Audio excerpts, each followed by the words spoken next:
Yeah. Flies are scarier than bees in a way because they want to be near you regardless. Like bees are like, I'd rather do other stuff and I'll sting you if you hurt me, but flies are just like very interested in getting to know you closely. Yeah. Getting to know you. Uh, Getting to know all I'm picturing a about fly singing that to me. Yeah. Eating your Fuck that. feces wherever they may lie. Doesn't care where it lies. It's got your mustache too, the fly. It's terrible.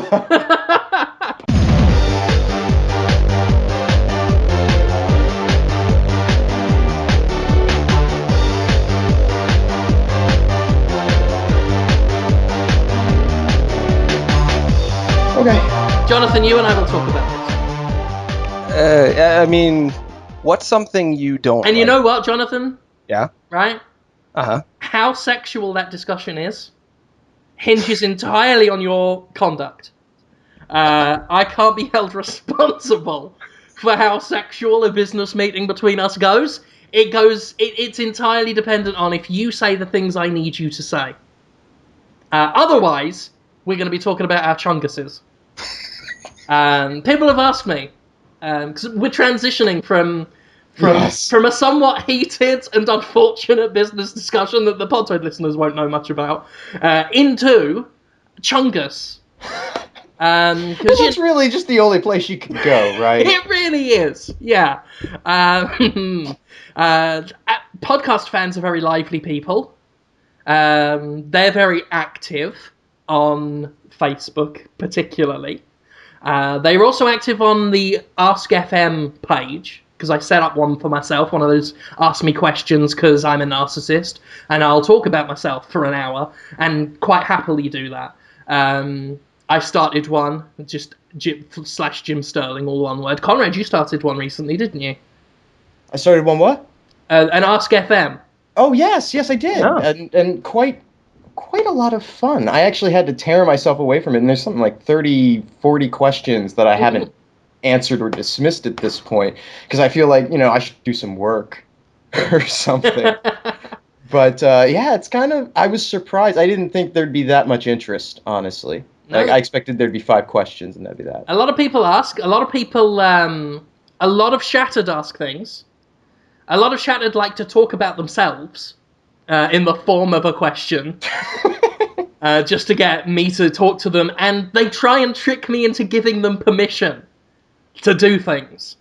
I might make a joke about ritualistic human sacrifice, and then 2 seconds later on the Facebook page for Podtoid, there will be fans saying, you know what, Jim said we could commit ritualistic human sacrifice. We should do that. And we should ask Jim if it's okay, we can do this, we can kill this, we can break this. But anyway, one question, quite a few, aside from all the questions about Jonathan, a lot of people ask me questions about you, Jonathan, and you know what? I'm happy to answer them all. Apart from maybe 1 or 2 that I did delete, because sometimes my conscience gets the better of me and I think he wouldn't want me to say these things. So I don't do it. But sometimes they do. But one question a lot of people ask is about the word chungus, which comes up a lot on Podtoid. It's a word that means all things and no things and some things and other things. It's the dream word, Jonathan. It's whatever you want it to be. People have gotten pretty specific with what they think it means. It seems to either, depending on who you ask, an asshole, a penis, or food, or all 3. Yeah, I was going to say that. Yeah, that's the pattern. Yeah, but that's where their mind takes it. To me, chungus, you've heard me use it in many contexts. But a lot of people ask the plural of chungus. And that's what reminded me when I mentioned earlier, I said chunguses. That's valid. You can say chunguses if you want to talk about that. If you want to say, ladies and gentlemen, boys and girls, children of all ages, get your chunguses out. You can say that. What's for dinner? Mutter and Vater. Is chunguses on the oven? If you are from that whatever country that was. Or chungai. See, yeah, that's how I would have gone. I would have gone chungai. Chungus to fungus. chungi to fungi, you can do that. That's the beauty of chungus. It is so flexible. Like its creator, it is flexible and up for anything. And you can do that. Chunguses, chungi, chungs is a lesser known one. Chungs? It's more the informal. Yeah, you can just say, I've just got some chungs coming around. Just being visited by a group of chungs. Or, I just saw the zookeeper shoot 3 chungs in their chungi. You can do that. Or the other one is, and this one is if you want to be, if you want to show off, chungus. Why not just moose? Like moose or sheep? Chungus. It is, I got my chungus out, and then everybody else raised their chungus in salute. And it was a unified march of all of our chungus, our collective chungus. Chungus, Jonathan. Chungus, you are chungus. I am chungus? We are all chungus. You especially. You, in many ways, are what I'd call chungus prime. It's when you have a word that could mean anything, it's usually doesn't make people feel dirty and slightly in danger. Like Smurf. Like the word, I want to Smurf a glass of Smurf. No one thinks like I'm in danger. They're going to Smurf. But when you say chungus, somehow what if someone went up to you and said, I'm going to cut your chucking Smurf off? You. I don't know why I said chucking. I meant to say fucking, but I was thinking of chungus again. If someone said, I'm going to cut your chucking smirk off, I might smirk off. I would laugh because they'd be confused. And then they'd be like, what you laughing about? And I'd say, you said chuck your funky smirking off. And he'd go, oh, I can't believe it. I've made an embarrassment of this mugging. I will let you go on your way. Keep your wares. I shall mug somebody else. Good night to you, sir. And then I'll go off and spend all my wares popping my chungus up someone's chunghole. There can be a chunghole? Yeah, of course. If there's a chungus, it stands to reason, using science, there's going to be a chunghole. Right, that's the absence of chung. Oh, I wasn't sure if it was a... Sure, that's the absence of chung. Yeah, it's negative chungus. I didn't know if it was a hole in the chungus or if it was a hole for it. No. If this is someone's first Podtoid, this is going to be really confusing for them. I apologise if you decided this week's the week I'm going to jump into Podtoid. But just to catch you up to speed, chungus is a word I said on Podtoid because it was funny, and now we say it all the time because we are weak and lazy. And it's a cheap laugh. It's still a little funny. It is still a little funny.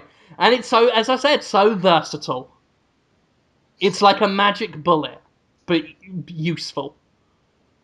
Oh, I don't know. I think there were valid uses for the magic bullet. I mean, anything that killed Kennedy.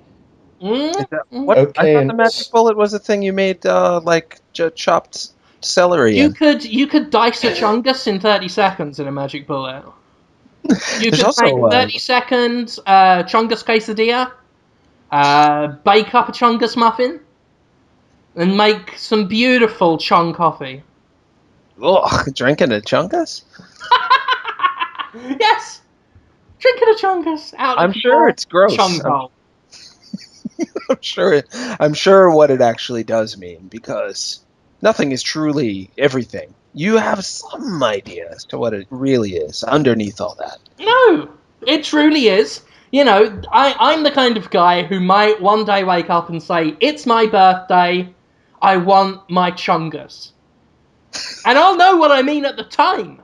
But then I could also say, Jonathan's chunghole chunky chungus drink. Ugh. Yeah. And I'll know what I mean. That, if you don't know what I mean, I've put a straw and I've got a funnel first. Pop that in your bum hole, your butthole, Jonathan. Cracked open a coconut, poured milk inside, and then I'm drinking it out of your bottom because I see you, Jonathan, as my little coconut. And you don't have coconut milk inside you naturally. So I have to kind of insert it into you. It's kind of artificial coconut milk insemination. What's in the milk again? Not that it matters that much. Artificial anus milk insemination. It's a coconut milk enema. Yeah, it's a it's Yeah, and that naturally, that sure. keeps your chungus clean. I don't think so. I don't think it's Ever the doubting Thomas. I know. Ever the doubting chungus, I should say, because that's the original Gaelic word for Thomas. They didn't speak Gaelic. I was thinking of Galilee. Where's that again? In the Bible. Oh, right. I remember them. It's but you know, some people come to Podtoid for our religious studies that we offer. So that you've learned that people in Galilee didn't speak Gaelic; they spoke Bible-lical. So much video game stuff happened, guys. So much video game stuff happened. So Trent Reznor, right? Now, long-time listeners all know he's fond of texting me. We're talking about the Trent Reznor, by the way, not a different one you might know about, not like someone your mum knows. Unless your mum does know the Trent Reznor. But we're talking about Trent Reznor, the pop star, frontman of Nine Inch Nails, and How to Destroy Angels. He did an album called With Teeth once, and did some songs. And this is still video game related. He did the music for Quake. And there was a little ammo box that had the Nine Inch Nails logo on it. So don't think you've caught us out on that. It's because that's where you got the nails for your nail gun. Yeah, it's exactly it. It's a very subtle, sly reference. Way to keep it under the radar, Carmack. They were pretty excited about getting the Trent Reznor. It was an exciting time. It was. It was the 90s. It was well, the it was a time when game soundtracks weren't often done by, you know, well-known, established pop musicians. Exactly. And yet, a movie like Cool Runnings could be made. It was an exciting time. It was a magical time. It was everybody's dream. Ace of Base were in the charts. We felt like we could achieve anything. You know, this is a world where Lou Bega could wake up and say, I will just skip straight to the 5th number. He could do that because it was the 90s and every dream came true. Especially for Trent Reznor, whose dream in the 90s was to be a sad fuck. And he can't be that anymore because we live in ironic, conformist 2010s where he's got to be happy and muscular and bald, almost, but not quite. Anyway, long story short, Trent Reznor has, you know, he used to send me a lot of texts, but I haven't talked about him lately because he's not sent me many. Because, and this is what happens, Trent Reznor goes dark when he's leading up to a big release. And I don't know if you know, but he's got a new album coming out. He released a song, Came Back Haunted. It's quite a good song. And I especially like it because it means he's left me the fuck alone while he does promotions and things. Until this past fucking week. Because I get a text from Trent fucking Reznor, who apparently has nothing better to do than bother me, a small-time blogger. He sent me a text, it was a picture of Haunter, the Pokemon, the ghost-type Pokemon, in between Ghastly and Gengar. Yeah, it's cool. And the text just said, came back haunted. I sent him a text back that just... I didn't find it funny. And this is where it's a bit on me, because I did feed into it a bit. Because I just kind of patronised him. I sent him and just said, oh, haha, like your song that come out. I did like the song. Funny joke. Left it at that. The exact same time the next day, picture of Haunter, came back haunted. Again? He did it again. I didn't reply. And here's where it got really annoying. It took me 1 minute, 20 seconds to type my text the day before to Trent. 1 minute and 20 seconds later, after ignoring him, beep beep, new text. Picture of Haunter, came back haunted. He timed the exact moment it should have taken me to respond based on the day before and sent it again. I sent him one back that just said, yeah, I saw it. Next day, came back haunted. I didn't bother. He didn't actually send a new one that time. I think he knew that I'd gotten the message. Day after that, came back haunted. Same fucking picture. This is what, 6 now? 5 or 6? This is 1, 2, 3, 4. I think we're on the 5th. And it's not even like there are. You know how each Pokemon has different drawings of them. You know, there's normally the one famous one that everyone thinks of, and then there's like an alternate art style, a drawing off the Pokemon card, a picture of the sprite. Mm-hmm. Always the same picture of Haunter. Just is it a good picture? It was. I think it's like from the original Pokemon Red and Blue, like the Gen 1 drawing of it. Those are cool. It's neat. I like to see a picture of Haunter once. I don't need to see it 5 times a week. Next day, came back haunted. Wow. Day after that, exact same time, every fucking time. Picture of Gengar, written underneath, Gengar reaches for the stars. What the fuck does that mean, Jonathan? Gengar reaches for the stars? How is that a punchline? It's set. He set you up for something to happen. Then something happened that was just as mysterious as the other stuff that happened. Well, this is where I'm upset. This is where I'm confused and conflicted.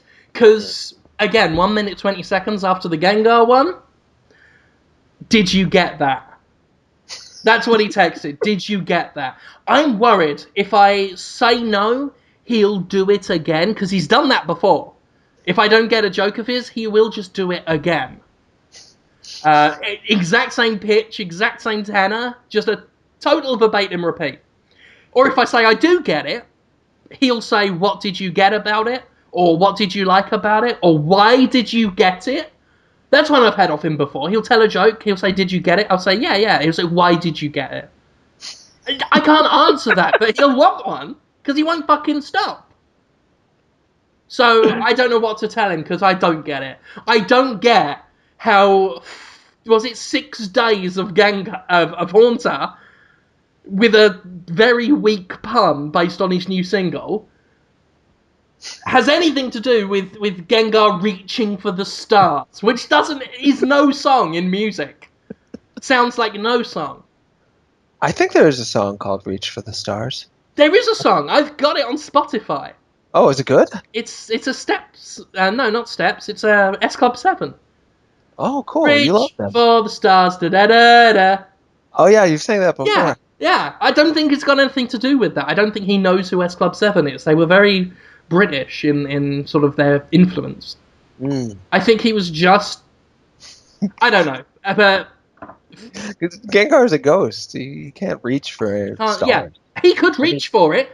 He wouldn't know what the fuck to do if he caught one.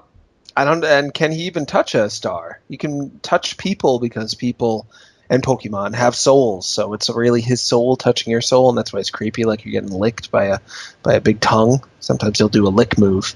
But a star, he can't touch that. He's intangible. Yeah. He's a ghost. And even if he was tangible, he's only got stubby little arms. I know. What would he even do with it? What's the point? His arm doesn't get past his head. And his head is more or less his body. He could reach for a Staryu. Oh, that's much better. That would have been witty on Trent's part. You know what? Knowing Trent, he probably thought of that one and didn't do it on purpose. Because he knew that would be clever. Sometimes I think Trent Reznor is dumb on purpose. Because he knows it annoys me. Anyway. And it's I don't want to belabor it, but the other thing is reaching for the stars is like a metaphor for going for your dreams and doing things that other people said you can never do that, Michael Jordan, but you think you can fly. But Gengar's dead. What's his ambition? He's gonna gain some experience maybe, but that's it. He's got no star. It's actually kind of mean. It's kind of racist. Yeah. Sort of. Yeah, glad. Trent Reznor, ghost racist. I think that's what we've learned, folks. Well, I think when it comes to the ghost type Pokemon, there's really a psychic ceiling. Isn't there? Oh, yes. You know. Very nicely done. I want them to make a Pokemon based on, because a lot of Pokemon are based on people, at least a couple of them are. Hitmonchan and Hitmonlee are named after Jackie Chan and Bruce Lee, but in Japan there was actually, their names are different and they're based on real life Japanese boxers and kickboxers. But they could do a Pokemon based on the small woman from Teen Witch and also Poltergeist, and she would be an awesome psychic Pokemon to take on Ghost Pokemon. Remember her? The Mhm. little squeaky woman. Yeah, Zelda something, I think her name is. Of course she's called Zelda. Yeah, I She think couldn't so. be called anything else. It It might wouldn't be really like, be a stretch to represent her either. I've seen dozens of animes that have that little hunched over old woman. I mean, oh sure. Just got do, it down. just trace that from like a Ghibli film or something, Right. and then just color her like purple or green or something. Instant Pokemon. What a weird life she had. That she is instant Pokemon in our minds. Yeah, it's interesting. They base a lot of old anime women on her, and a lot of old anime men on Yoda, but they're often both very horny and mean.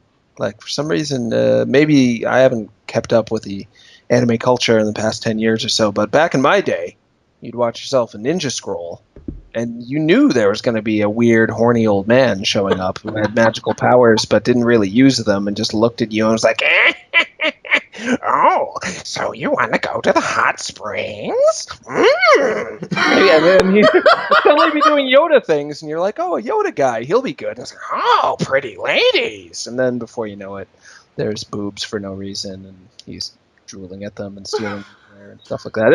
It's weird. That It's was a interesting. fantastic impersonation of an Thank you. old anime man from back in the day.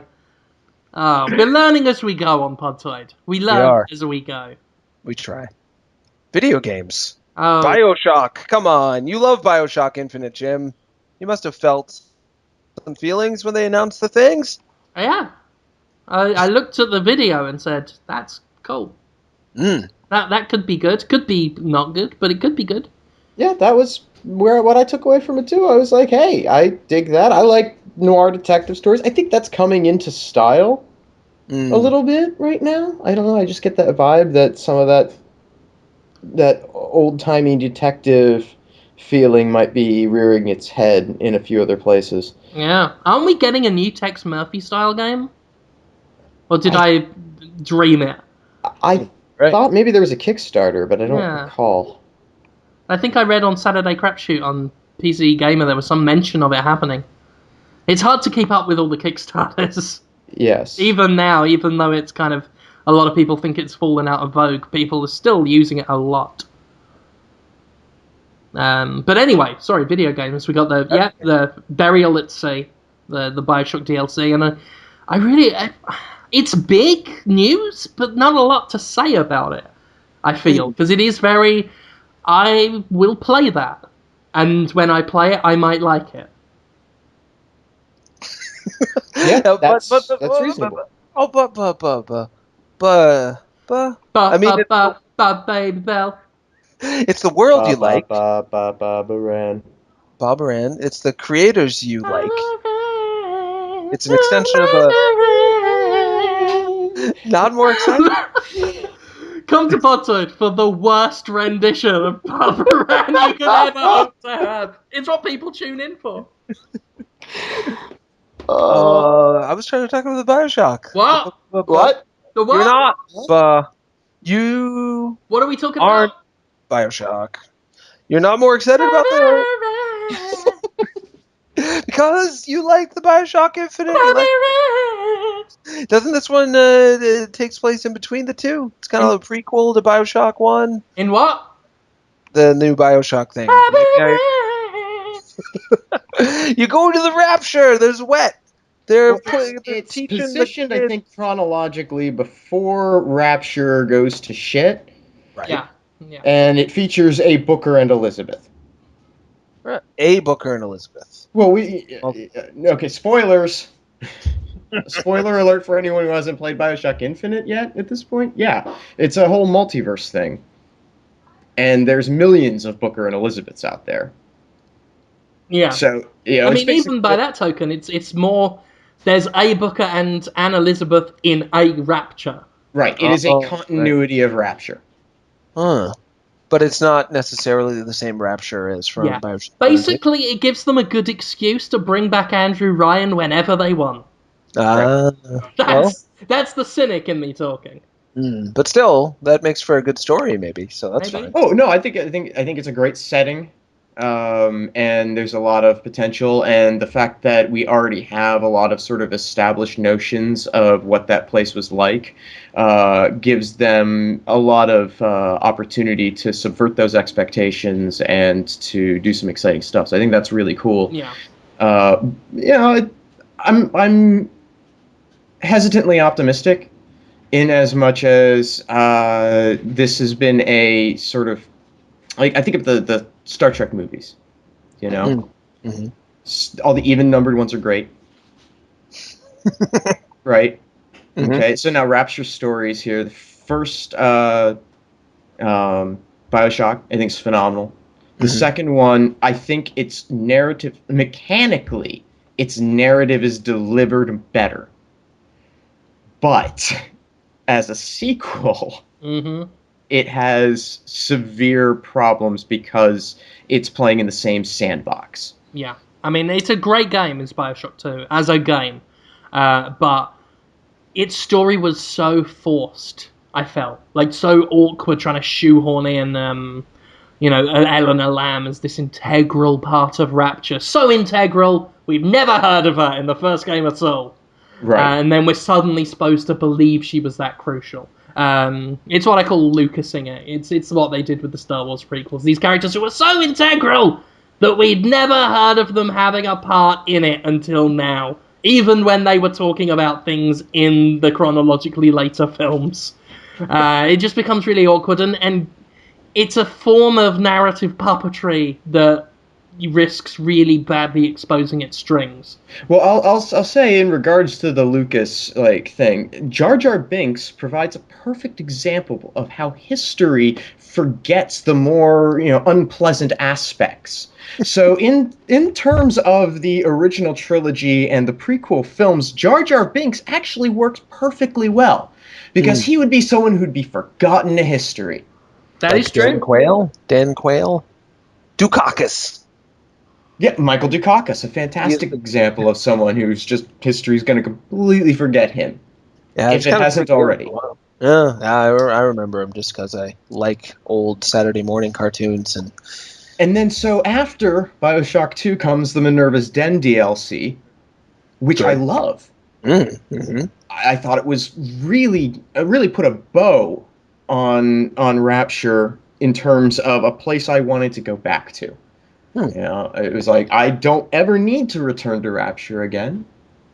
This is a perfectly fine conclusion. And I wasn't offended by the Rapture inclusion in Infinite, for that matter. I thought that was perfectly delightful homage. Um,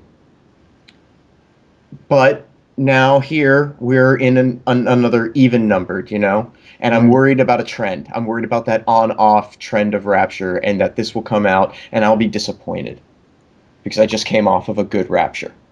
Mm-hmm.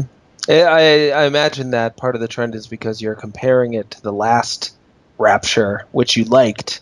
And Rapture feels like a very special, real place. And then when you get any inkling that they're milking it, it seems like something you really cherish is getting dragged to the mud and abused a little bit, and that feels bad.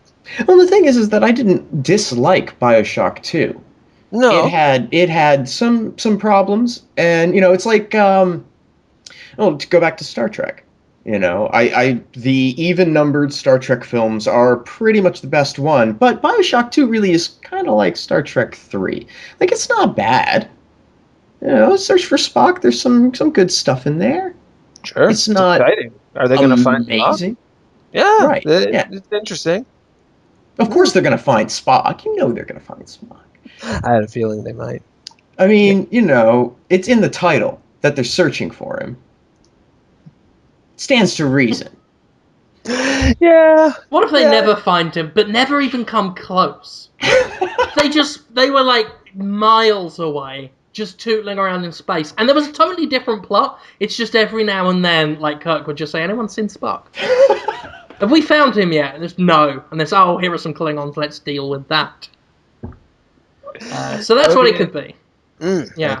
It is. Yes. So you guys are mid-level excitement, it sounds like.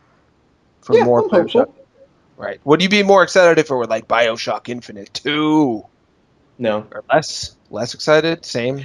Columbia doesn't... I don't care about it for whatever reason. Like, it just... I think it was I liked the downplay moments where I got to sort of walk around and explore it, and it was kind of weird to see these sort of anachronistic settings combined with, my own pop culture artifacts, and to see that sort of blended together was fascinating in a way. Well, the thing about Infinite is it wasn't by the first Bioshock was about the place. It was about Rapture and its denizens. Whereas Bioshock Infinite is about the hero and the two heroes, because they're both sort of as good at sort of the same billing. It was about the heroes of Booker and Elizabeth. It was their story. It was all focused on them. So Bioshock Infinite 2, a game taking us back to Columbia, doesn't excite me, not because of anything Bioshock Infinite did wrong. It's just that wasn't where Infinite's focus was, and as such, Columbia as a place doesn't excite me. Taking Booker and Elizabeth out of Columbia and putting them in Rapture like they're doing, that has my interest, because they were the characters that were interesting in Infinite. And, it's interesting to see them in other situations, whereas Columbia's story was more or less told. Unlike Rapture, where I think it held people's curiosity and they wanted to know more about this place, with Infinite, it was more they want to know more about Elizabeth and Booker. Right. So they're combining an interesting place with interesting characters, and hopefully that would have made a pretty good sequel, I guess, if you were going to do a sequel at all. It'll be interesting to see how big the DLC is and how satisfying it is to people. I think they're delivering that in 2 parts. Yeah, I think so. So, God only knows. Yeah. It would be neat if they gave a full retail-sized experience but didn't charge you again for the same engine. And you know what? Sorry, I've just got to say, That's okay. I feel very happy for Ken Levine right now, because I talk to him on Twitter now and then, and every day he's answering to people who are quite angrily and often rudely saying, "Where's our DLC? Where's our DLC?" He's had that all day, every day, since Bioshock Infinite launched. I guess they think they're being nice and showing him that they like his I think it's the Season Pass. I think this is one of the downsides of the Season Pass, apart from the fact that I think it's a dumb fucking thing to begin with. It gives, like Kickstarter, like how people are so quick to shout scam, fraud on Kickstarter. Whenever we're asked to invest something, we start getting a lot more personally invested in it, and therefore start getting really angry because we hate to feel like we've been gypped. Hang on, wait a minute. This is all sounding really familiar. It does? Think about this because think about it in a larger scale. Think about the investors who buy stock in Activision and Electronic Arts and encourage them to spend lots of money for fast returns and big successes so that they are making instant money off of their investment and getting what they want right now. Yeah. So it's funny how that works, isn't it? So that can help people who are not investors in stocks relate with what it's like to be a rich man and being like, Activision, make my Call of Duty, I want that money, right? Well, I just wanted to point out that they're acting in exactly the same fashion as the people that they think are ruining games. I'm just throwing that out there. I should point out, though, that I very clearly took Levine's side on this, as someone who does point at those shareholders as arseholes who ruin games. Consistent-wise, I'm on the level. I just want to draw that little line, stand behind it. Conrad, fire away. I'm taking none of the flack. Right, because you think people that... Because I'm perfect, Jonathan. Thank God for you. Yes, indeed. It's true. Here's a fun story. I Oh. got a message earlier today from Frankie Vittorello, long-term friend to Podtoid. Sent me a little message. I just want to read this out. It's related to Dave Boreanaz, the man who, I've been campaigning to change his name to Matt Borealis because it's easier for me to remember that. And then he blocked me on Twitter because I kept telling him change your name to Matt Borealis. And I felt bad. But then I heard lots of stories about how Dave Boreanaz is actually an arsehole in real life. So I don't feel quite so bad that I made him block me with my constant demands, which weren't meant to harm him, but maybe made his day slightly worse. And he was right to block me. I will never say he wasn't. But anyway, Frankie Vittorello says, I'm quoting him, in one of those wonderful small world situations, an actor that I did some work with in 2003 landed a role on Bones. He has explained to this man the whole Matt Borealis situation. So now, and again quoting him, regardless of whether or not he chooses to ever acknowledge his familiarity with the incident to David Boreanaz, we've got an actor on Bones that is aware of the concept of Matt Borealis.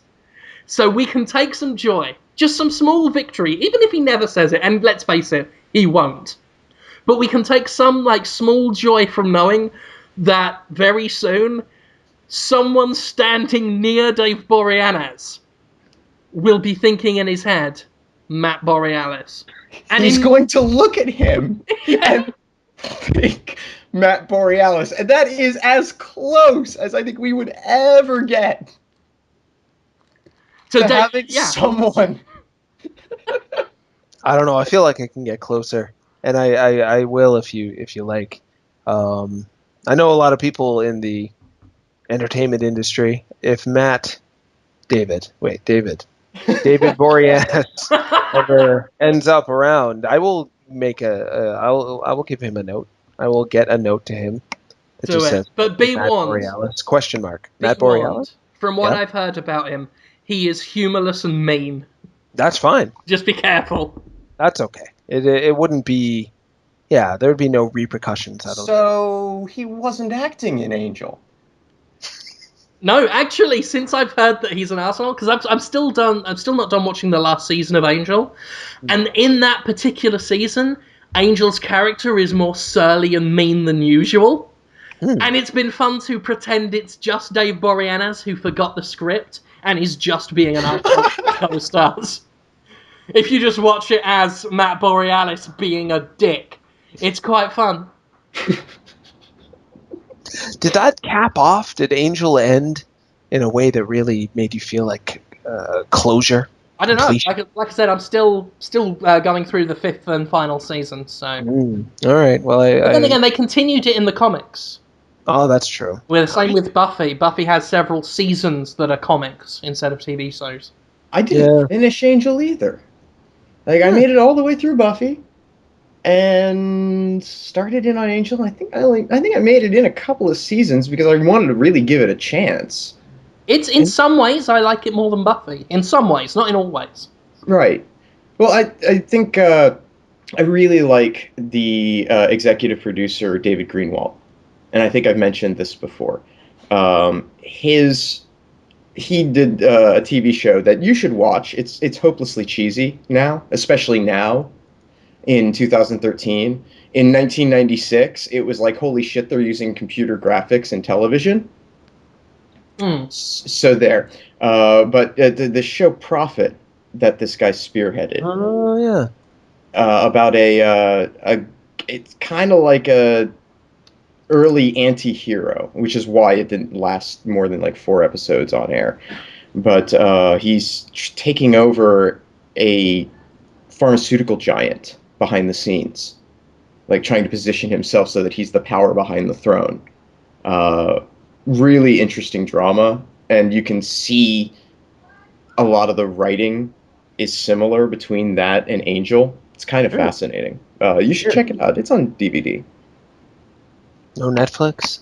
Probably not. It's pretty Obscure. obscure. Yeah, I was working at Circuit City when it came out on DVD, and I'd had it on VHS. I had taped it when it aired and watched them to death, the four Oh, wow. episodes that they had. I really, really dug it. Huh. And then I was working at Circuit City, and some guy came in asking for it on DVD, and I said, "You're full of shit. They didn't release that Profit. at DVD." And sure enough, it had crept in under the radar. We'd gotten two copies of it. He bought one, I bought the other. That was it. We were both standing at Wow. the checkout next to each other. Oh, that's fun. It Yeah, speaks to the it's a neat idea that show. yeah, weird that it didn't do well. It's always It strange was to yeah. Well, it was before basic cable started picking up dramas. Like it was Mm. before The Shield, which I think made a lot of difference. It was before The Wire, and and a lot of those shows that sort of made bad guys as protagonists acceptable. I When think was it again? 1986, you said? 96, 96. 96. That makes a little more sense, yeah. And Yeah, that's what the 90s was about. That was when anti-heroism kind of became a big thing. Yeah, right. starting to Spawn. Yep. Spawn, the bad Batman. Azrael? Bad Yeah, Batman? Yeah. the bad Batman. I like to call him. There was Spider-Man clones, I think, too. Yeah, Ooh. I'm a Spider-Man clone, and I'm the bad Batman. And Well, and then Wolverine. Wolverine became more prominent, and And big hit. yeah, and Fun. Rob Liefeld did all these things. Oh yeah, I think his drawings are so funny. I was so mad, so angry about them as a young aspiring comic book artist at 17, but now I can just love them for what they are. Speaking of Uh-oh. auteurs, Uh-oh. you did a Jimquisition about Phil Fish. It was spontaneous, wasn't it? Was that a bonus one? Yeah, Yeah. yeah, that was an unplanned. I wasn't going to do it, but then I had a lot of people asking questions or asking me for my opinion. And so I just turned the camera on and threw on just half the costume, the outfit for the show, and just rambled Yeah. for like 8 minutes. People loved it. From the old heart there. And yeah, people seem to really dig it. Got a lot of love on NeoGAF, got a lot of love on The Escapist, on social networks and stuff. And it was very touching to get just a lot of people saying nice things about it, and people really dug it, and it was good. I felt good saying it, and because I mean the message wasn't to take sides, because I'm friends with Marcus Beer, who was obviously involved in the whole blow up between him. I don't know how much we're going to talk about it, but long story short, Marcus Beer, the annoyed gamer from Game Trailers, had a fight with Phil Fish. Phil Fish kind of seemed to have taken that as the straw that broke the. Sorry, burping while I'm talking. Gross. Seemed to take that and the resulting abuse that came from the fight as the collective straw that broke the camel's back, and has now quit the game industry, at least for the time being, and cancelled Fez 2 with it. So he's kind of out for now. And that sparked a lot of debate on whether Phil Fish brought that on himself, whether Marcus was justified, whether Phil was justified fighting with him, and, is he racist again? That came up. It's who racist? Phil Fish? Yeah. That whole thing came up with the whole Japanese game thing. Well, it wasn't that Oh my long gosh. ago that Ben Kuchera at Penny Arcade did an article saying we want video game developers to be assholes or something like that. And then it was just all of us. So to Phil Fish's credit, the people have been just publicly saying you're an asshole to him, kind of like all for a while now, but for whatever reason, the past few weeks it really picked up. Yeah. I thought that was pretty strange of Ben. I know he meant it as a compliment. When you actually read it, it's saying that you want an outspoken, passionate, someone who cares so much about game design that they're willing to put their thoughts out there before they even think about it, that their passion is so unbridled that they can't contain it. But Phil, of course, was just like, thanks for calling me an asshole in your headline. That sucks. And I can see his point on that. So Yeah, he came back to Twitter today. I don't know if you saw his tweet. I did. Was it the sticky wrestlers kind Yes, of it was. in a bowl? Yeah. He did a little Vine video of 2 sticky wrestler toys curled up into a ball that's slowly unstuck. I think he's smoking a lot of reefer. I think so. Got the old reefer madness. He may be. Who knows? Who knows I what don't he's know. up to? He talks about it now and again. Yeah. But It's mine.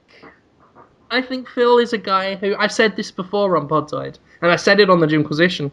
He reminds me a lot of how I used to be when I first started writing for Destructoid, and in many ways was kind of like him, ill prepared for so many people suddenly being exposed to your thoughts.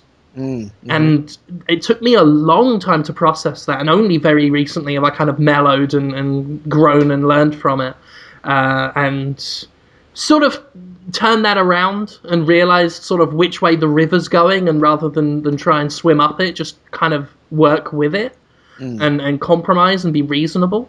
It takes time, it takes learning, and it takes a thick skin, which Phil had a ton of it. And that's the bit that I spoke about on the Jimquisition. It's the only bit I personally care about. I'm not interested in picking sides. I'm not that interested in what people think of Phil as a person, whether he deserved it, whether he didn't. The bit that I really wanted to draw on was this idea that, Phil can't take it. Phil can dish it, but is a weak and a coward and has a thin skin and is butthurt and salty. But speaking as someone who, at one point in his career, couldn't go a day without some sort of harassment, couldn't go a day without some sort of threat, death wish, what have you. At one point, who, if you type Jim Sterling into Google, it would complete with "is a fat douche." It does take us. The thing is when you get that many insults, eventually you will snap. And the trouble is people only see the snap, and they don't see everything you stayed quiet about before you snapped, and then suddenly say, "Oh, you should have a thick skin. You shouldn't be so defensive." And they don't take into account the fact that, no, you just took a lot, and then the breaking point happened, and there's always a breaking point. So the idea that he's really thin-skinned, whatever you think of Phil Fish, think anything, but don't think that, because it's simply not true. Speaking from experience, speaking from the other guys in the industry who I know, because, I mean, fuck, as a blogger, as a fucking game reviewer, I don't get half the shit someone working on something like Call of Duty gets. And it was bad enough for me. I've contemplated ditching it before, several times. As early as late, rather, as say periods during the last year. I've considered at times just, maybe I should just fucking quit, or at least go do what I was originally going to do and write for some magazine where no photo, a tiny little name in a byline, and just no one knows who I am, and just do what I want to do. I've considered all this and thought about all this, and I think a lot of people who put themselves out there prominently and get a lot of mixed feedback, because you get a lot of great praise, a lot of wonderful stuff, and just the complete opposite of that. And humans, being wired the way they are, will often focus on the negative, even if they know they shouldn't. So, yeah, I've been there, and the only thing I wanted to talk about was not to defend Phil, not to draw a line in the sand, not to take sides, but to just simply go against that idea that he is being weak here for doing what, in his current sort of situation, is probably the wisest thing he could have done, and just decide to fucking just cut it off and step away. Sure. And maybe come back. I think leaving game development altogether, or making that statement, comes across as petulant, and that's part of where that reaction's coming from. In a lot of ways, I think it takes tremendous balls. Yeah. Because, you can say, "Oh, well, he took his ball and went home. What a crybaby." His ball is worth millions of dollars. If he hung out and played, he would walk away with his ball and millions of dollars. And he said, "Fuck the $1 million. I'm taking my ball and going home." Yeah. Yeah. I mean, as I put it on NeoGAF, I implore you, whatever you think of Phil Fish, think about the amount of water that eroded the stone before the quote-unquote weak bridge fell over. That's all I would say. It's the only takeaway I have from this personally. There are many takeaways to be had, but that's my personal one. That's the bit that spoke to me. You know, when a bridge collapses, think about what happened to it first, how much weather beat it down before it finally gave way. Well, I think people forget that people like Phil Fish, people like us, we often do what we do because we like and respect our audience, at least in theory. The idea we have of who our audience is like, oh, we want to make things for these people. And if we get some money in the end, sure, that's great. But, first and foremost, the motivation is, if we wanted money, we'd play the stock market. If we're making stuff for people because we like those people. And then when those people in mass show us that they don't respect us or like us back, the instinct is going to be, well, why should I make anything for you then? Yeah. Well, that's another thing. A lot of people said, oh, well, Fish always gave off this attitude that he thought he was better than us, that he was showing off about his money, that he showed contempt for his audience. Again, speaking as someone who's been there, he doesn't... I'm projecting myself and my experiences onto him, but if he's anything like me, that's not what he means. That's not how he feels. It's purely a defense mechanism. When you get so many people trying to make you feel small and tiny and insignificant and rubbish and awful, just for existing, when people want to discredit your entire existence, sometimes you feel in your mind the best thing to do to get revenge on those people, the best thing to do to fight back, is to go the complete opposite way from them and just make out what a massive deal you are and talk about how successful you are and show off and act contemptuous of the little people. I don't think he really thinks that deep down, if he is anything like me. And the fact we get on and have gotten on in the past, I would assume we share several similarities. So I would suggest that, if you ever got the impression that he hated everyone and thought he was better than you, chances are good he was showboating. The guy was showboating because at the time that often feels like a righteous way to get your own back. Yeah, when you're feeling bad about yourself and people are telling you you're a worthless piece of garbage, you want to say, no, I'm not, because part of him, I bet, wonders, am I a worthless piece of garbage? Why would all these people be so mean to me if I didn't deserve it on some level? And I've only met him once, but he was cranky at times, and he seemed nervous, but he was very. There was not an ounce of snobbery to him at all. He was willing to talk to anybody at length for a long time, and he was very respectful about it. But he's got a lot of pent up feelings, and it can be a dangerous thing. But can make good stuff from it too. I hope he makes more stuff, whatever it is. Yeah. Yeah. Phil Fish. He'd be a good talking, Phil Fish. Yeah. People hate him. Yeah, they do. they do. And, sometimes he did sort of invite it. That doesn't mean he deserved it, but sometimes he did sort of dig his heels in and was just, come at me, bro. And again, I say that as someone who did that a lot as well. And after a long time of doing it, just sat back and realized I've gained won nothing. There's no victory there. So I've said this before, I think, on Podtoid about Phil, is I hope he doesn't do that when or if he comes back, because there's no profit there. Just isn't. Yeah. The thing that's weird to me about it is, like, when you write for the internet, you end up seeing the comments like right away. But if you make a video game, you can just be like, nope, I'll just read my Twitter feed a little bit maybe, and I'm just going to be making a video game. But he got really kind of embroiled in the social aspect of it. And I can only imagine what it's like to make a game and whether you end up getting sucked in the same way as you do when you write articles. But anywho, Wii U, That's news too. Did bad. That's not news. The Wii U doing bad is not news anymore. People are excited about the hot news that the 3DS is doing pretty good. Yeah, The that's Wii U good. is- Yeah, I'm happy. I think it's a neat little system. I'm glad people are buying it. And Animal Crossing sold like 5 million worldwide already, with sales still coming in, so that's neat.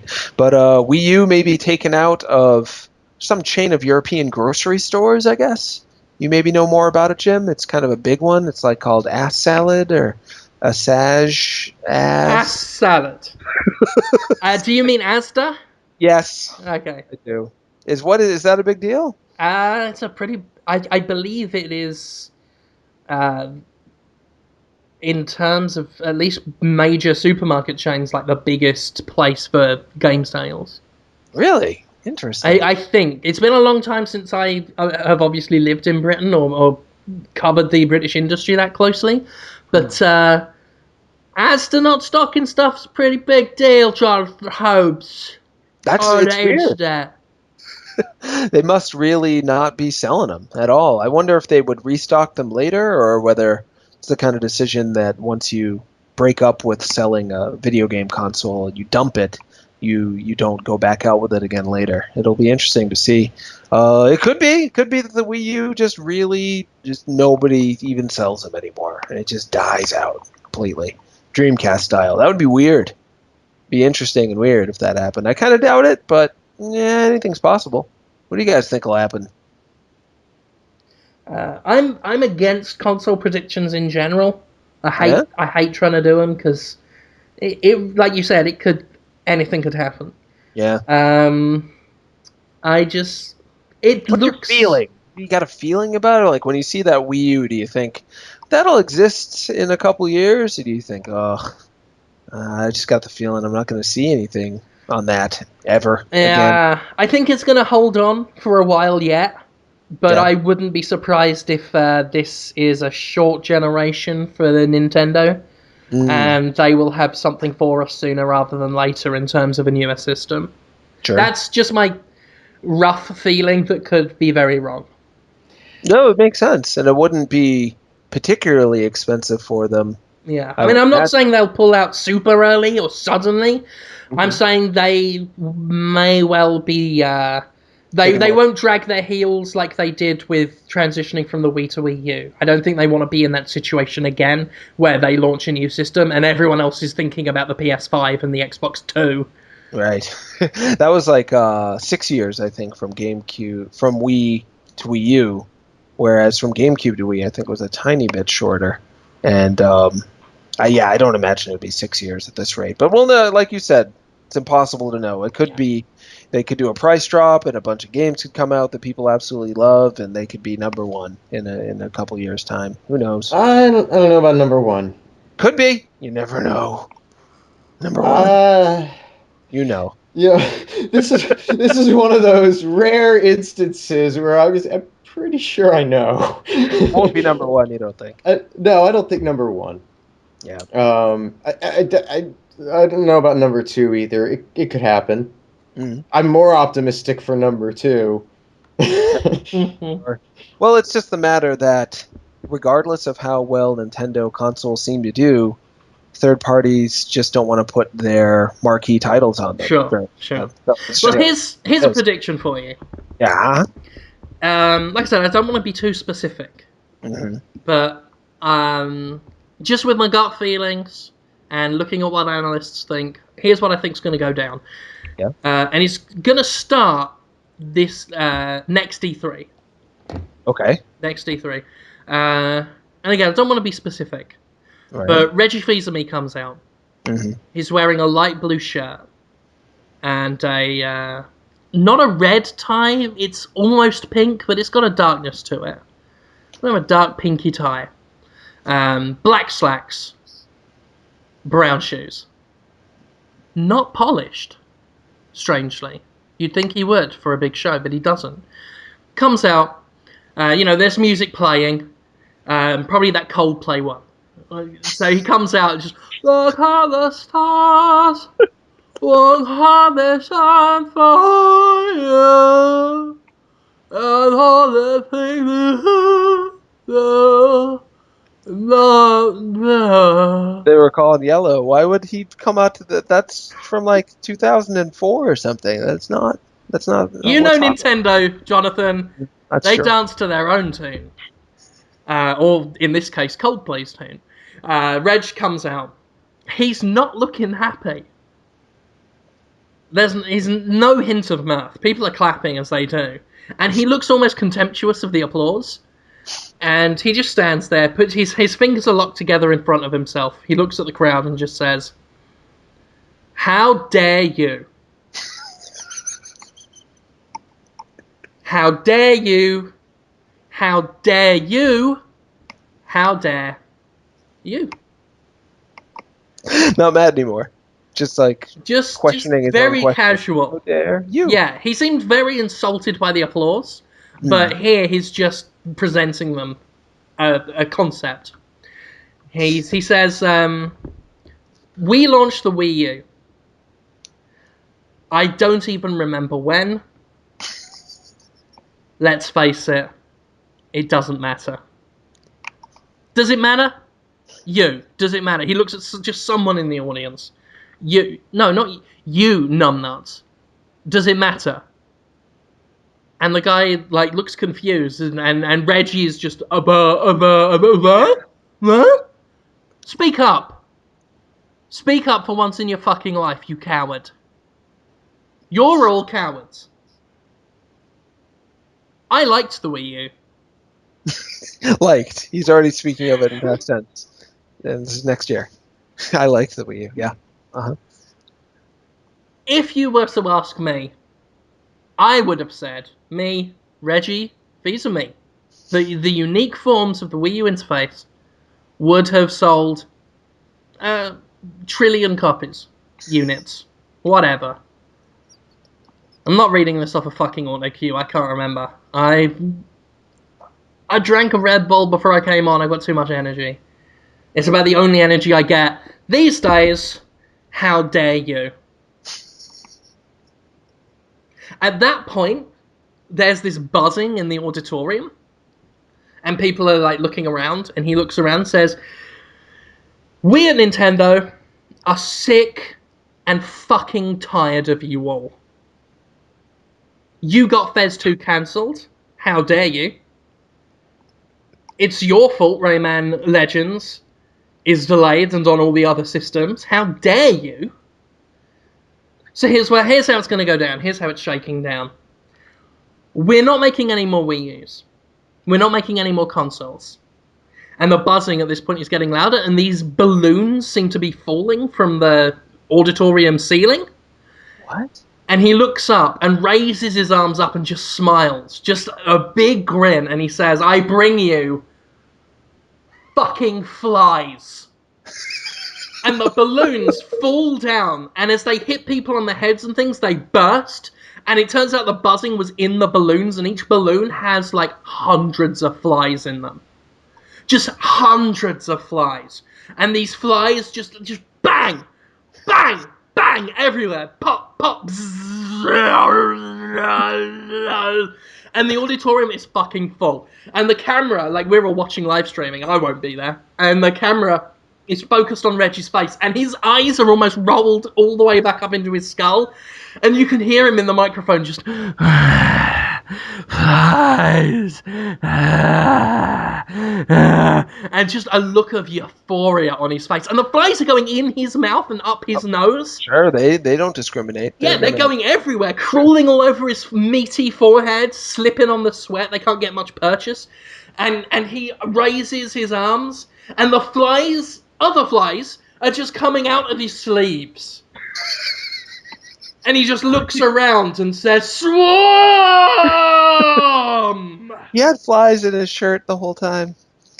We He was don't just know. waiting. It looks like it. It's just a blue t-shirt. Yeah. And then behind him, the screen opens, the screen comes on, and it's Iwata. And Iwata's there, and he is grinning and just laughing. But it's the laughter is thousands of children. Whoa. Just lots of different voices, all children, and it's all just...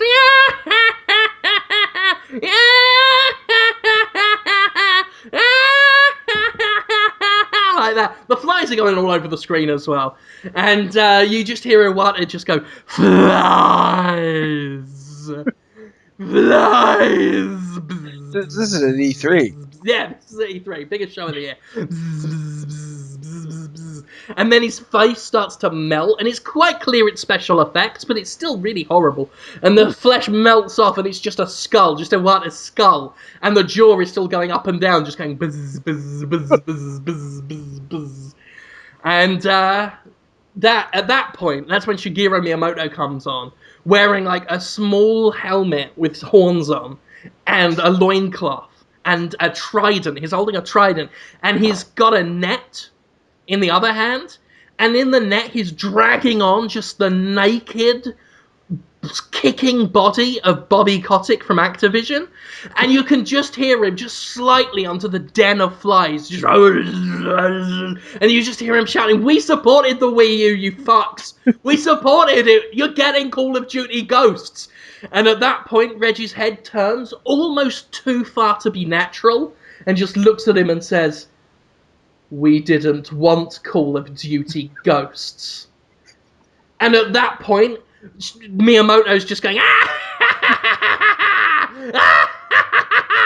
"Call of Duty Ghosts!" and just starts poking him with the trident while he's naked and tangled in the big like steel net. And he's just going, "Oh, get off! Get off! That's mildly annoying! Get off! Get off!" And then like all the lights go down. And then you just hear Reggie just say, "Please be excited." And that's just kind of my rough guesstimate. I think you're wise to stay sort of vague. Yeah. I don't because want to. it's hard to tell what direction things could shake out. I mean, it could be hornets, could be. When you said the lights go down, you mean it's like completely pitch black in there for the people that aren't screaming and running out of the room terrified. Oh yeah. I mean, for us. Nobody's running anywhere. Yeah, I thought that was clear. I would have probably ran. But you're right, morbid curiosity. Well, a lot of people are simply too like it's so thick with flies. Some of them are pinned down just through sheer pressure of the insects. And for us, the feed abruptly cuts. We're all watching at home because I'm advising a lot of Destructoid guys don't go. Because of what might shake down. So for us, the feed abruptly cuts. We find out later that the whole LA, I forget where they normally have it, like the big LA, not the convention center, but the big sort of like staging area, the whole building is gone the next day. It's just gone. And it's not like there's a big patch of dirt where it used to be. It's fully paved over, and there's a red robin there. A bird? No, the restaurant. Oh, the Red Robin. And everyone working there slightly looks like Shigeru Miyamoto. But they're all different, all different races, all different colors, creeds, genders. They all look like very different, distinct people. But just if you look at them out the corner of your eye, you just think, Shigeru? No, it wasn't. Wow. That would be amazing. That would be they can't do it, but I wish they could. It makes me, that reminds me. I don't mean to segue. If you have more to talk about, don't. No, I just, like I said, I just wanted to give us. That's your rough guess. A little something to think about. There was a game. It's an urban legend, I guess. I just heard about it today, though I guess it's been talked about for years, called Polybius. Polybius, I'm not sure how to pronounce it. It's the old Russian arcade game. Yeah, is that real? People may not know about it. It was presumably or reportedly created by Germans, I think, actually, called Sinneslotion was the name of the German company. But people who played it lost their minds, and then the FBI quickly recalled it. Or seized all of the arcade cabinets. It's back 1981, and it supposedly played a little bit like Tempest, is the rumor. But it may have been haunted, or it may have been a way to affect people's minds in a way that diseased their minds almost permanently. Communist Cold War technology. That's right. Yeah, have you guys heard of this, Polybius? Yeah, Trying to create sleeper agents out of all of America's youth who are addicted to these video games. Oh, yeah. I love video game urban. I mean, I like urban legends in general, especially sort of internet creepypasta type stuff. But I do like the video game ones, whether it's Ben Drowned or Polybius or I Lavender don't know. Town. Lavender Town, I think I know a little bit about, but what's been drowned? Ben Drowned is a whole sort of staged story about a guy who bought a copy of Majora's Mask and like used, and there was a save file called Ben on it, and he deleted the save file, and then his game as he was playing got more and more infected by this guy called Ben, and the eventual story was there was a ghost in the cartridge of Ben who drowned. And all kinds of horrible, creepy things happened. And the guy went so far as to go into the code and mock up his own sort of fake scenarios of weird and dark things happening in Majora's Mask and characters dying off permanently and really haunting things happening. And It's terrifying, it's actually. fucking haunting, yeah. My stepkid's terrified of Ben Drowned, so I like to get the creepy doll, the scary bucktooth doll from the Ben Drowned story, bring it up on my iPad, and then just hold it up to my face and chase him around the house. There's a creepy bucktooth doll? Ben Drowned. Ben Drowned, I'm going to look into that. You So none of shouldn't this have is real. done that, Jonathan. Yeah, It's that was a mistake. You've met with a terrible fate. What, a ghost? I don't want to get haunted. Or haunted. But Polybius isn't real then. It's made up. That's what you're telling me. Who knows? I don't. I was hoping that you guys would tell me because you're experts. Well, anyway, maybe people on Podtoid will tell me. I've actually wanted to do a documentary on video game urban legends. If I had money and patience and wasn't lazy, I'd do that and talk about things like Lavender Town Syndrome and was it the Sonic one? The really dark Sonic where Sonic goes around murdering Tails and Knuckles and Robotnik. What? Now there's How'd all that? sorts of these things. All sorts of stories of like underground bootlegged versions of games where just murder and mayhem and mutilation just reign free. I didn't know that. Huh, I will look into that too. It would be a great documentary. You could kickstart it. I could, but then I'd be held responsible and accountable, and I hate that shit. Speaking of that, have you given any thought to the butt-bumping Kickstarter? I want some scratch off that. You want some money from it? I'm gonna have to say I want some scratch off that. Even, because before we talked about how if it goes above 100,000, you get everything after that, huh? That's too much of a... We'll be lucky to get $50, and if we do, I want some of that. Okay. Kickstarter canceled then. New Kickstarter idea. Oh, God. It's called, like a young Liam Neeson, brackets, in his prime, close brackets. It's you. Yeah. It's not that original of an idea. It's you singing songs that I choose for you. And you can get all the money from this one if you want, after the producer's done. Is this like the Billy Squire one you... Kind of, but I did. It would be hotter. It would be a whole album called Like a Young Liam Neeson in his prime. That's you. And you would be singing such hits as Making It by David Naughton. Do you know that one?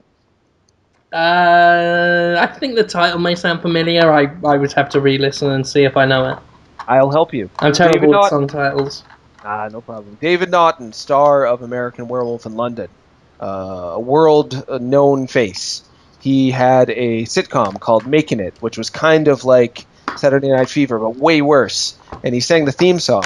And the theme song includes the lyrics, "Whoa, who's eating nuts?" Sorry, I'm... a guy called The Eggplant sent me, and it arrived, one of those exclusive Jason Voorheeses. I don't know about those. At Comic-Con, NECA did a variant of their Jason Voorhees action figure that is purple, like almost solid block purple, but with glow-in-the-dark hands and boots and a mask. Oh, it's the like NES the, style. He's coloured exactly like the NES. The whole box is done up like an NES cartridge. Oh, cool. And it's and I couldn't, like a child, I couldn't wait until Podtoid was done to start trying to carefully take it out the box. So I apologise. That's okay. I really want to play with it. Yeah, you should. But it is awesome. I thanked him on Twitter. I will thank him here, and I will thank him on the Jimquisition as well, because it's so awesome. Because I really badly wanted it. Because I like Jason Voorhees, and I love shit like this, just these kinds of ideas. And Dale North obviously went to SDCC and was going to get it for me, and I'd obviously pay him for the shipping and whatnot. And, well, I'd pay for it as well. But, like, they sold out like that. As everything does at SDCC. Like, it immediately went. And Dale tried his best but couldn't get it. And, you know, I thank him for trying, and it was awesome that he tried. And but obviously I was a bit bummed, because I really wanted it. And then I get a message from the Eggplant who's like, oh yeah, I got 2 of those. And he was like, do you want one? And I was already thinking of the time of setting up like a P.O. box, because a lot of people want to send me things either for me to sign and send back to them, or they just want to send me weird shit. So I have a P.O. box now, and if anyone wants to send me just their pants or leaves or dried up old cigarette butts, they can do that and just ask me for the P.O. box. You can have it. So that's that. I posted it on Facebook, had a lot of Podtoid fans just saying, you don't know what you've done. But this is why I've got a P.O. box, and it's not my home address. Just in case they send anthrax, it's the post office's problem, not mine. But anyway, that is an awesome thing, and it is beyond awesome and cool, and I just got it out of the box, and it's every boy's dream. So thank you, the Eggplant. How big is it? You know, action figure big. I mean, what are we good. talking about here? About 7 inches or so. Oh, wow. About average NECA figure length. Yeah, fun. Anyway, we'll talk more about like a young Liam Neeson in his prime next week. Because are we running out of time, or is it just my imagination? We're an hour and 15. Yeah, it's fairly deep into it. Yeah. Oh, you! I kind of had a Willem Dafoe movie idea, but I don't like it at all. So I don't know if I should. Way to sell it. Yeah, I'm just being honest. Why pretend? It's probably not good. It's what's his name? I want to say Liam Neeson now. Keeps coming to mind. Willem Dafoe. Yeah. Is a 6th grade boy in 6th grade. He's got to do a oral presentation in English class. Yeah. And he's doing it on Che. What's his last name? Che Guevara. Guevara? Guevara? That sounds better. I'm always worried about mispronouncing these things. So he's got a Che Guevara outfit on, and he's doing his best, like, hola, chicos, you know, like trying to do a Spanish thing. And anyway, it's just painful. And also, he's just a 50-something-year-old man, so it's uncomfortable. And eventually, he gets my definition of a radical. Well, my penis is a radical. And everyone just, like, is sad, you know? They're like, oh. Yeah. I was trying to be funny. And he's like, no, I really mean it. And then it turns out his penis is, I don't know. Something happened. Yeah. Something happens. Is it, you know, like a radical Islamist? Is it a radical... Is it a free radical? It was does gonna he just drop his pants and there's nothing there? Or, like, how's this? How's this for the flavour? Yeah. It's radical about being a penis. Like, he pulls down his pants, it's got a little Willem Dafoe face on it, and it looks up at Willem Dafoe and is just, I love being your penis! You wanna go erect? You wanna be erect right now? I can do that for you, kid! I'm gonna be it right now! And it gets erect, but it's like, it shoots straight up and goes angry red, raw, almost purple, almost starts to bruise, because it's so erect. Because it's that into being a penis. And Willem Dafoe himself grabs at his crotch and falls to his knees and just scrunches his eyes and goes, ah! It hurts so bad! Oh, no! Falls to his side, is in a fetal position, and you can just hear Willem Dafoe going, no, it hurts! And you can hear little Willem Dafoe penis. Maybe they put the voice up a couple of octaves on in post-production. It's just, I love being your penis! Yeah! And that's what happens. And then later on, after he recovers, he's all like, oh, I've just drunk all this fantastic orange soda. I'm a kid. I really need to have a piss now. And then you can just hear, piss? Piss? I love pissing! You can just hear it muffled in his underpants. I love pissing, I'm going to do it right now! And just doesn't even have a chance to go to the toilet. The puddle just grows in his little boy's shorts. And he's like, oh, I'm pissing! Pissing in the middle of a Walmart! And everyone looks around just as, oh, you can hear people just, oh my fucking god, I can't believe that kid's pissing. Has he got no self-control? He's just drinking orange soda. And the cashier, played by Brendan Fraser, just points and says, that kid's pissing himself! I can smell his fucking piss! It smells disgusting! And you can just hear the penis just go, of course it smells disgusting! My piss smells worse than anybody else's! Because I piss the best! And, it's so bad. Willem Dafoe just shouts, imagine the worst piss smell you've ever smelled, but 10 times that! And the piss hasn't stopped, man. It's his shorts from front to back are drenched. They were light brown when he wore them. They're practically black now. They are so dense with liquid. And he's standing in a big, massive puddle that's becoming a lake. It's already reached the frozen food fridges. And it's still going. Just pissing and pissing.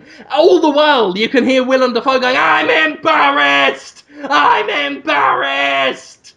And Brendan Fraser going, you should be fucking embarrassed, you're a disgrace!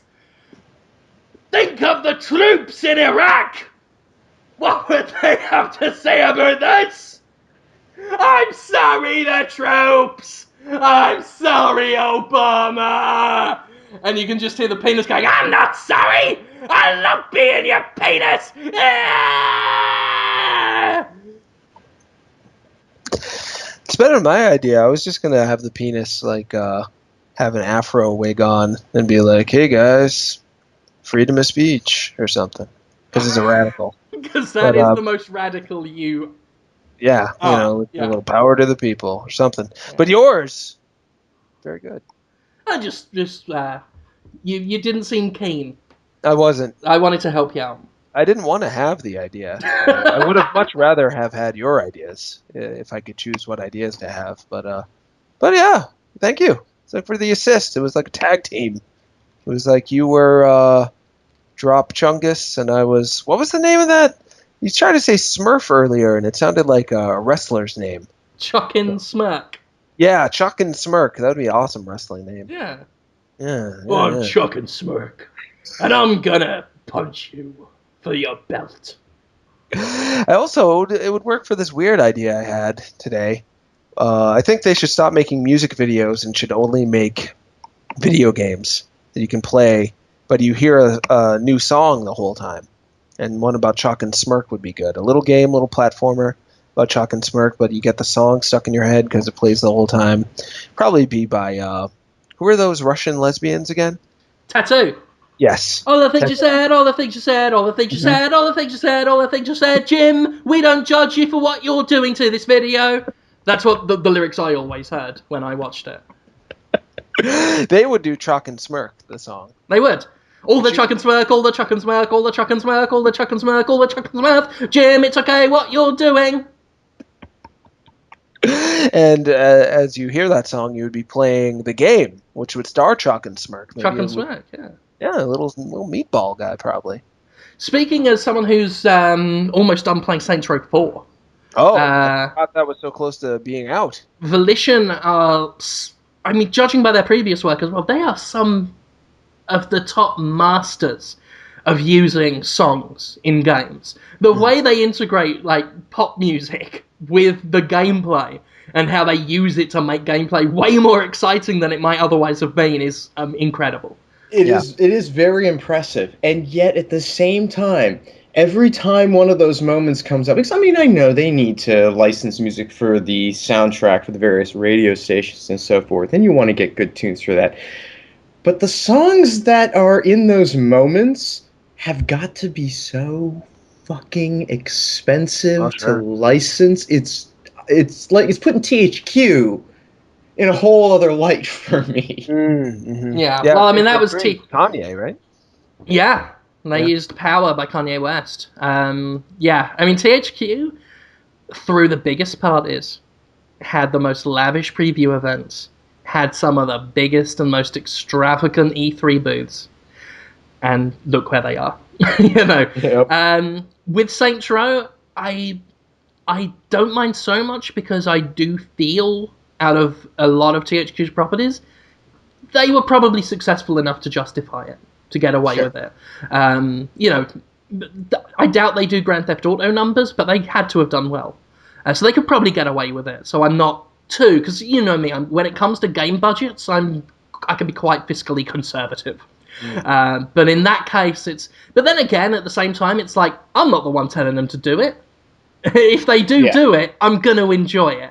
And I do enjoy the way Volition does it. I can't talk specifics about Saints Row 4, but Saints Row the Third, which I liked. It was a good game, but I felt a little let down just because my love of Saints Row 2 is so high. But the bit when you're chasing a guy and Bonnie Tyler starts playing Hero, I Need a Hero, in a chase scene that really does feel like the chase scene at the end of Short Circuit 2, which used the exact same music. It was so perfectly done. Like, their mastery of pop culture is incredible at Volition. They do it so well.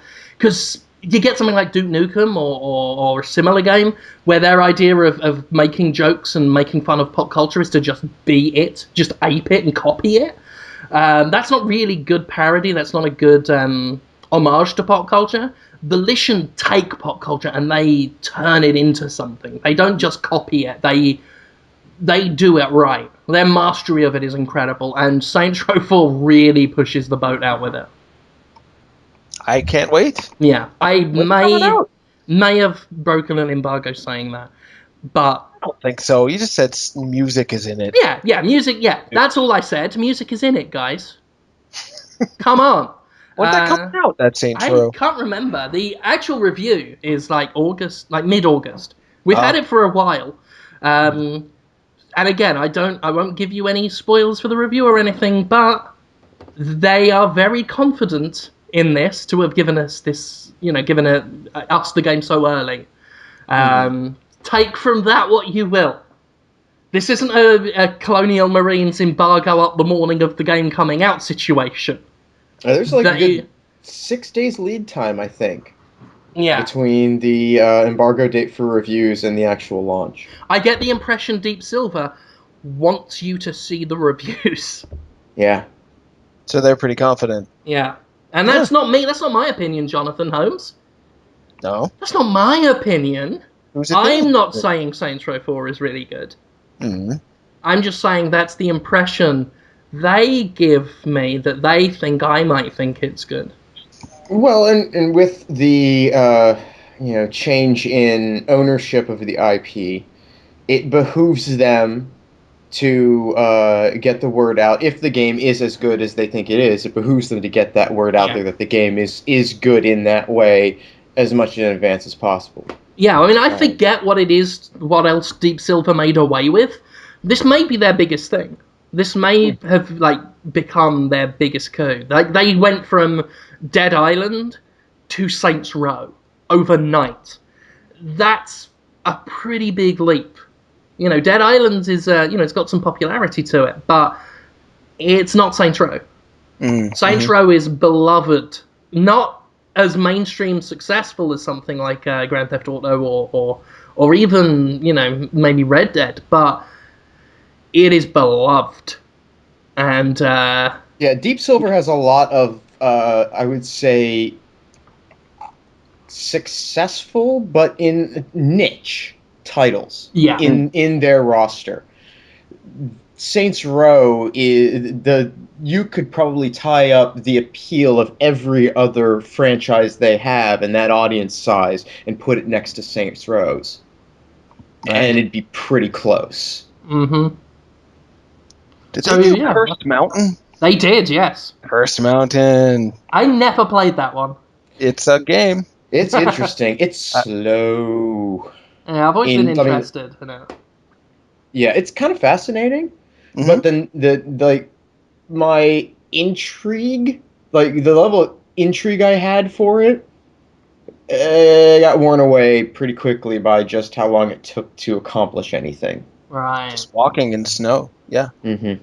The slow snow walking, fighting Tibetan ghosts game. It's not like other video games. It definitely brings across the idea of being lost in the mountains and not knowing what you should do next to survive.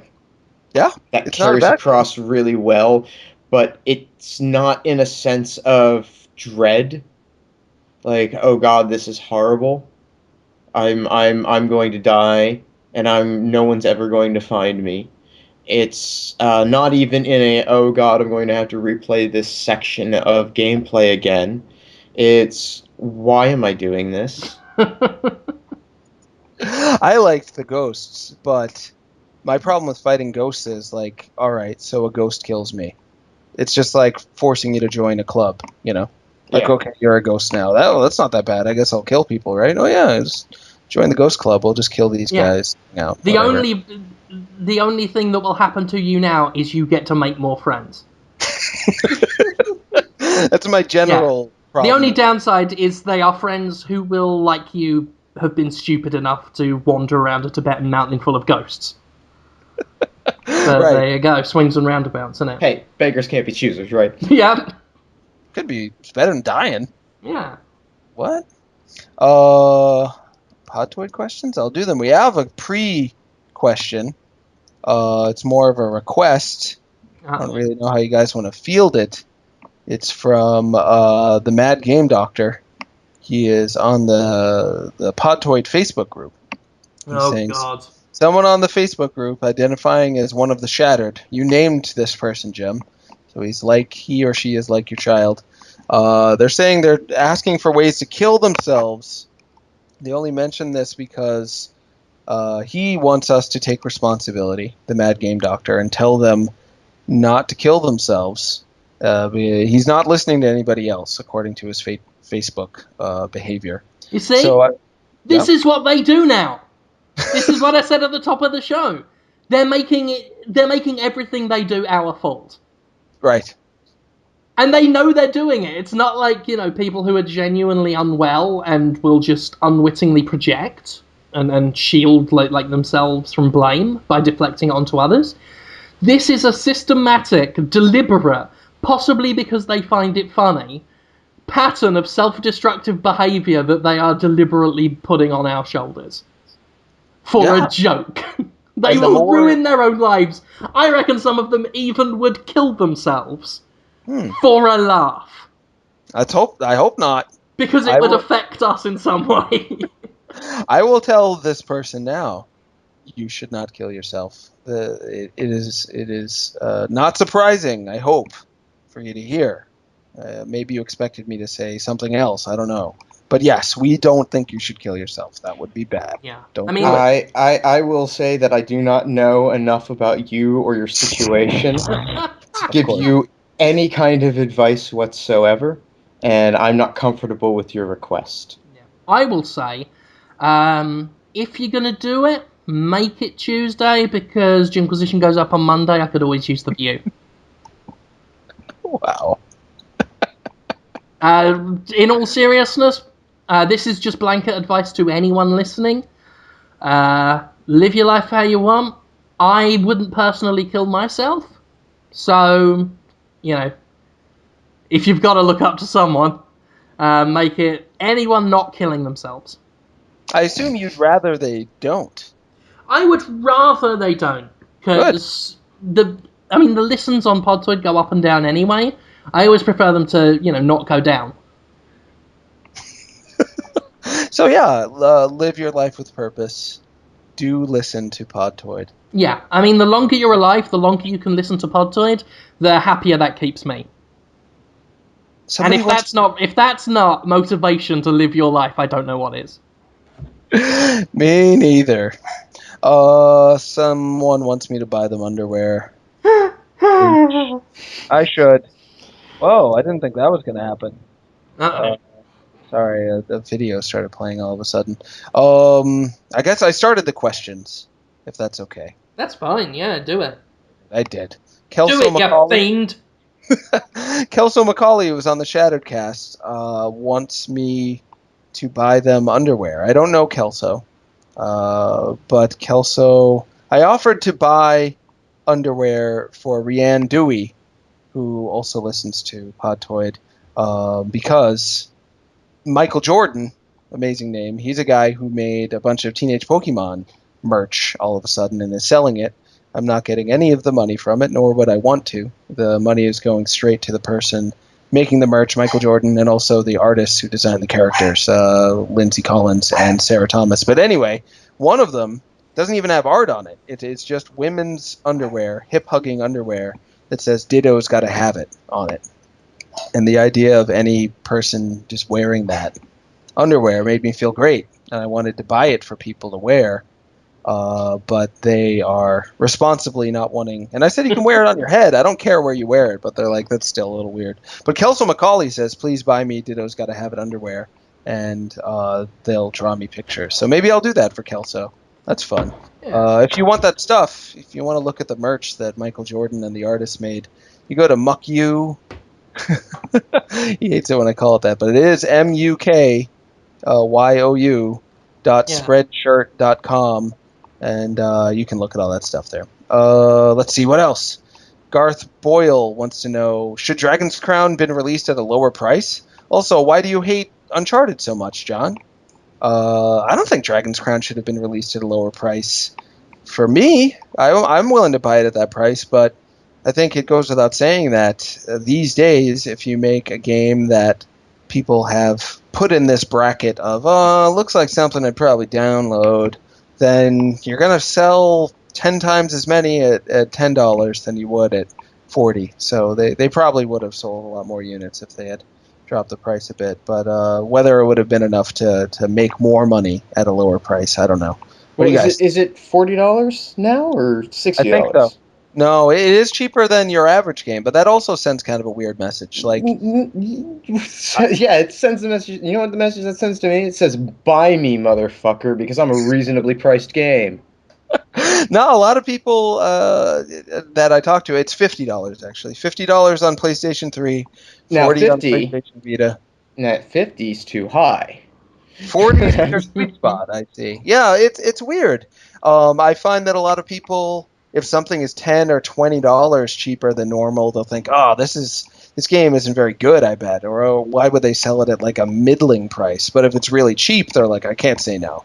$10, $5, I can't say no. Yeah. In a lot of circumstances, that sort of thing says to me, we delivered a game at a reasonable budget, and we're passing the savings on to you because we're still going to profit. Mm-hmm. Yeah, now, that's confidence too. Yeah. It doesn't. If the game looks substandard, that may be the case. You know, there are things that can be substandard from various perspectives about a $40 game to justify that price point. Mm-hmm. Yeah. Well, one of those things can be a decreased audience size because, let's face it, brawlers, while they've experienced a bit of a renaissance in terms of quality brawler games coming out in the last couple of years, I don't think they've performed well. I don't think the audience size seems to be that large based on the sales that I've heard. They do okay. Yeah, I haven't heard that they are at retail anyway. I'm yet to hear of one sell really well at retail. It's a genre that for whatever reason people have fit into this, I should download that and just play it a little bit and not take it very seriously from a design perspective or expect a lot out of it. But Dragon's Crown, from what I've read anyway of our review by the lovely Chris Carter, don't you call him something? like pants guy. Lil Pumpy. Little Pumpy. Lil Pumpy, yeah. Pump it up. He's yeah. taken to calling me Big Pumpy now. I feel like he's getting too familiar with me. Careful what you wish for, Jim. He's getting too familiar with you. I think he may be crossing a professional boundary. And next time he does it, I'm going to have some serious words with him. Take it up with human resources. Yeah. I'm going to have some serious, and I'm not even going to let him know that I'm joking. I'm going to chew him out and tell him, don't do that, that makes me uncomfortable. And once we, get over that, I'll be that one of those stern but friendly, just I'm glad we could have this talk. See you later, Pumpo.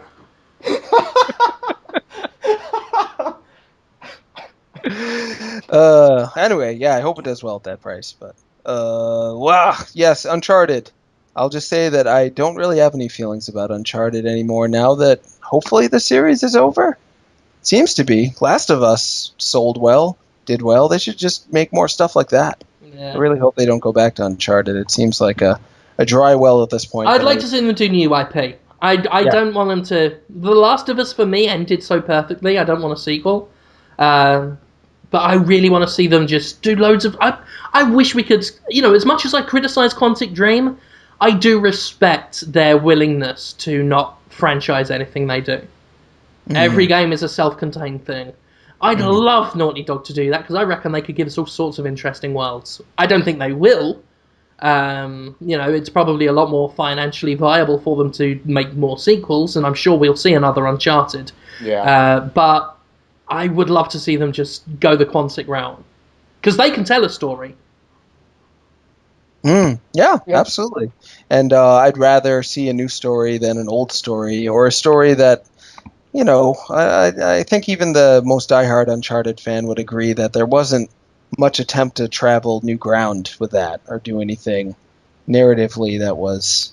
It was more of I saw it as a tech demo, like, we can tell an amazing story. We don't have an amazing story to tell, but if we had one, look at all the set pieces. Well, it was swashbuckling adventure, You weren't looking for the human condition with Uncharted. It was Indiana Jones. Oh, yeah. Chicanery. Errol Flynn.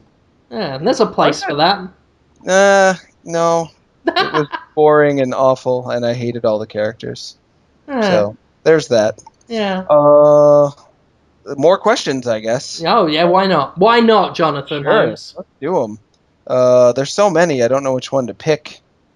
If you... this is just random from McNiers. I haven't read it first, so I don't know what it is. If you could have someone from a different art form make an independent game, who would you choose? And he did 4 question marks after that.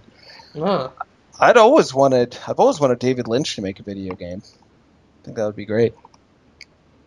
I'd like Amanda Palmer to make a video game. Oh, Who's God. that? Is that Amanda Bynes? They are 2 such good choices that all I can say is I want David Lynch and Amanda Palmer to work on the same game. Amanda Palmer, Jonathan, is one half of the Dresden Dolls. Oh, that's right. Singer-songwriter. Yeah. She's pretty neat. She did a cover... The game industry needs more people of her caliber in it. Yeah. Her attitude, her outlook, her way of doing things. I would love to see more of that in the game industry. She did a cover of a cool Momus song that's like, I love you, to lick me, to love you, or something. It's pretty good. Check it out, guys. Yeah. Question about Teenage Pokemon, I guess I'll just answer real quick. Cinder Quill asks, would you be interested in creating a Kickstarter for a season of Teenage Pokemon? Maybe. I don't know. Maybe. Scam! Fraud! Where's the episodes now? Machinima might own Teenage Pokemon. I have no idea. There was a bunch of weird contractual stuff that happened. And I think I asked them specifically, like, do you own this now? And they're like, yes, but if you'd rather we don't, then we'll change the contract and we won't. I'm like, yeah, I would rather you do that. And then they sent me a new contract, and I was like, so now you don't own it? And they're like, anyway. So when's the next one come? So I don't know. It was left like that. All they did was change Teenage Pokemon in the contract to Jonathan Holmes. They now own you. We might be doing a new show with them. I don't know. We've been talking to them, or we may make it without them. I'm not sure if they're gonna take it. Might be good. Anyway, let's see what else. What's your favorite breed of dog? Asks Fail Tuna. A pug. I love the pug. You guys, dogs? You even like dogs, you guys? No.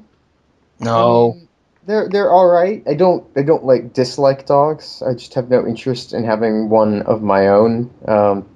Like I like cats, and it's because the cat will fucking do its own thing and isn't reliant on me for anything but food and water. And so it'll come and remind me, hey, need some food in my bowl, or my box needs changing, or whatever. Sure. Mm-hmm. And then he goes away. Yeah. And then when I go to bed at night, he comes and crawls up on my chest and lets me pet him. And that's our relationship. It's simple. See, I've got a cat that acts like a fucking dog. Constant. Constant. If it needs food and it doesn't wait till the bowl's empty, it'll wait till the bowl is like, maybe 3/4 gone. And then it's... And every time you get up, you'll just hear the bell come. And there it is, running right into your legs. And then you have to go feed it. And then it'll just go at you the whole fucking time. The second you sit down anywhere, it thinks it's an invitation to come up and start headbutting you. And its new thing is to just march up and down my desk. It jumps up and then just from left to right, back and forth, all in front of me. I try and do any work, it just fucking headbutts me again. Mine has been crawling across the desk to get to the window, which is interesting because Jordan and I sit next to each other at the same table all day long. And I don't know if it's just me that fails to notice him start, because it has to start on Jordan's end. So it passes by Jordan before it gets to me, and then I won't even notice until he's at the window sometimes. I think Jordan completely blanks out the fact that the cat is walking across too. It's bad. Huh. Interesting. Yeah, you never know. I don't think you can generalize with animals that much. But breed-wise, pug, for sure. Kyle England wants to know what the 3 best Nicolas Cage movies are. I'll do my 3 real quick. What are they? They are Bad Lieutenant, Port of Call, New Orleans, Raising Arizona, and Wicker Man. Those are my 3 but it's tough. Nicolas Cage is amazing. I don't know how he takes those risks, or whether he even means to. I saw that new Ghost Rider movie recently. I can't believe the stuff he decided to do in that movie in general. That's a very, very strange movie. How about you guys? Any favorites? Right, what you do is you take all of his scenes from Wicker Man, just the scenes he's in. Mm-hmm. You take the ones from that film where he thinks he's a vampire. Oh, yeah! Vampire's Kiss, I think. Take all the scenes, some of the funny scenes from that one. You take all the scenes from Face Off where he is Castor Troy or properly pretending to be Castor Troy as John Travolta. You take those. What else do you do? You take some from The Sorcerer's Apprentice. Alright? The rest of it you fill up with just random bits of anime. And you make a trilogy out of that.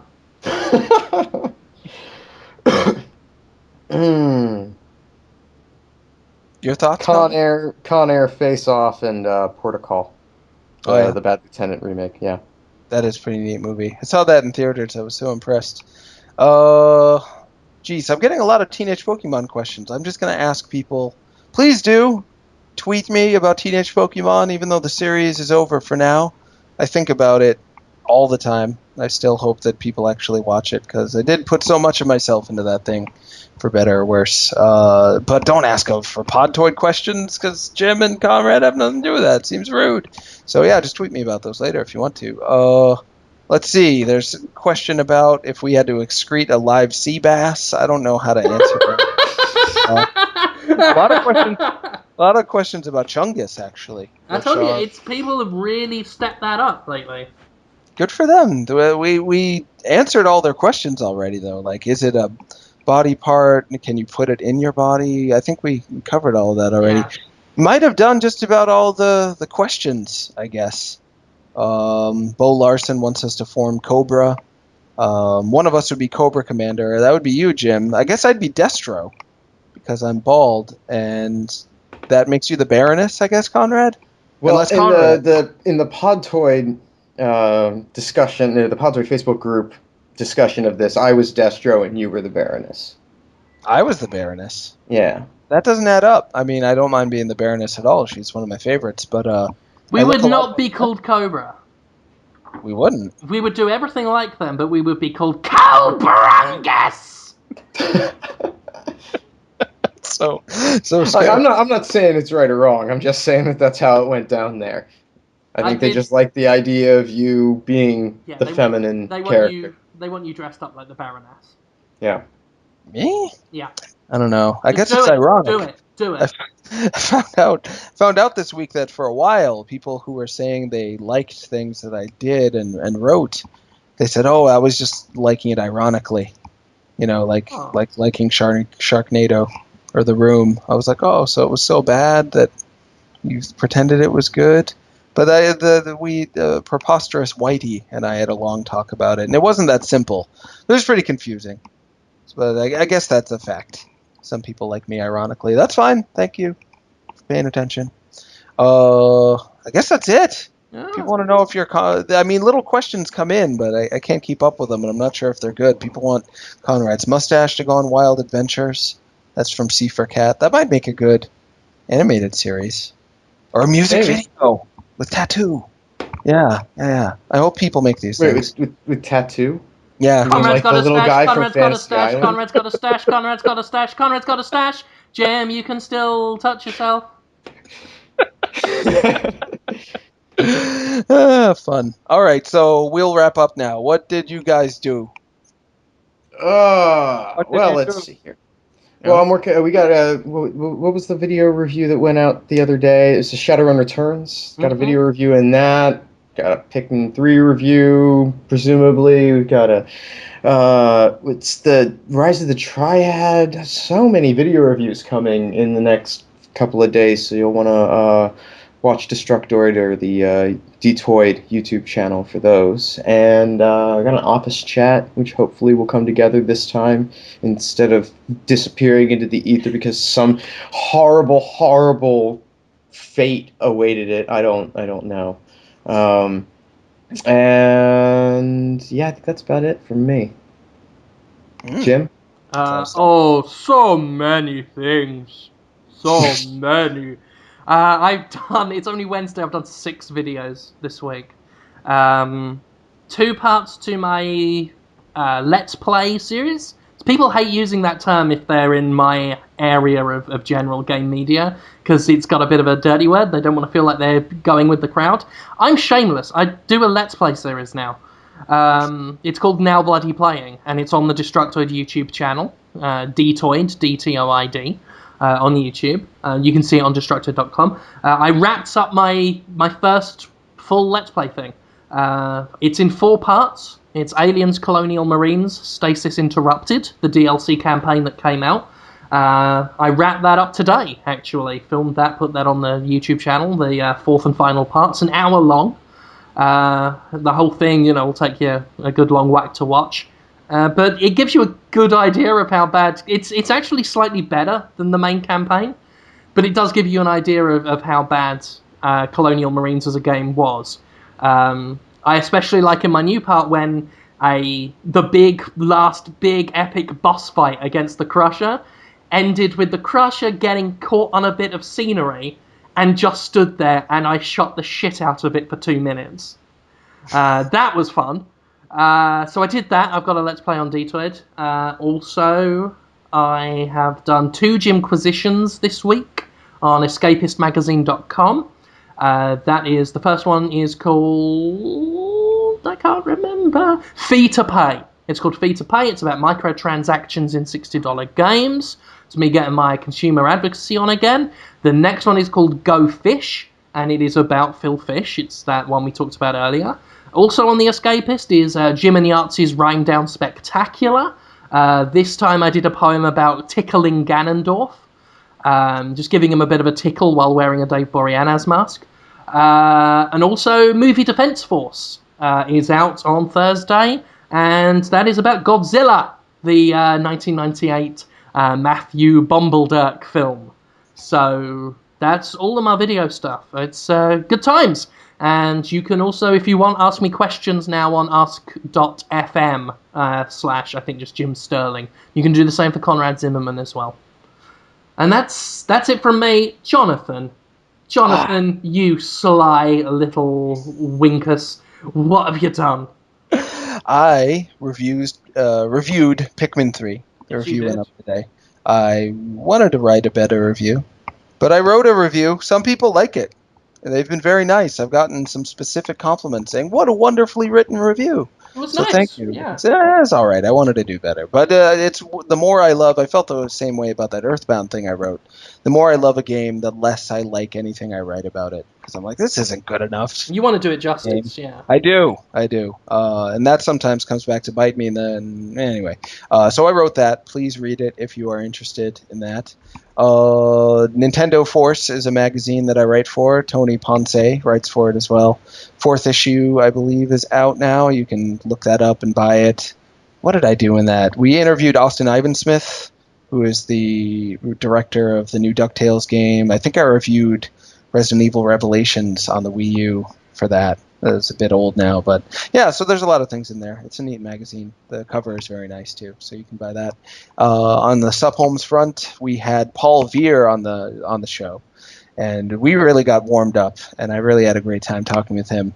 You know, the first 10 minutes are always a little strange when you don't know someone at all, and you're trying to talk to them in front of potentially thousands of people. It can be a little weird, but Sure. yeah, I didn't think it went bad at all. In fact, I think it went great. Paul was great. He, for those who don't know, he does the graphics for a lot of Lambier games.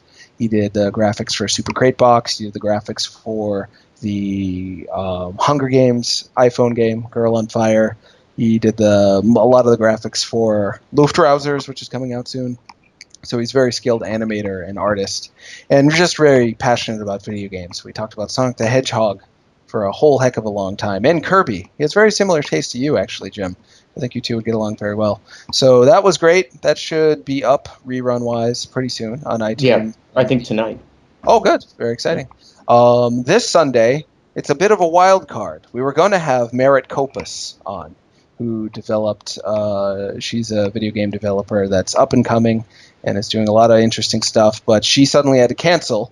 So I'm in the midst of trying to get someone to fill in for her. It may be Cassie Chewy, who is, I hope that's how you pronounce her name, Chui? Is that how you pronounce it, or is that just Chew? Anyway, she's doing the graphics for Electronic Superjoy, which is like a cross between Limbo and Vib Ribbon. So you should definitely check that game out, regardless, from Michael Todd Games. She may be on if she can make it, and if she can't, I'm going to beg the guy who did the translation for Earthbound from Japanese to English to be on the show, because he expressed interest in it, and this would be a neat time to just try to fit him in there. So stay tuned. Something hot and exciting will happen this Sunday on Sup Holmes. 1 p.m. Pacific Standard Time, 4 p.m. Eastern Standard Time on the live stream, Twitch TV, and on Destructoid.com. Watch it. So that's that. I did it. Did it, man. You certainly did. I believe in you. You do? Sometimes.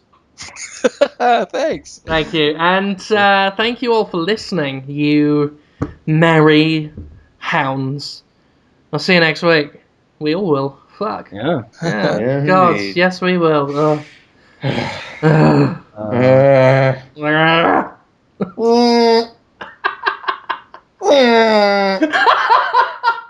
does that mean? Just made me think of Why not? Why not? the flies. Why not? Made me think of those flies again. That was a terrifying idea.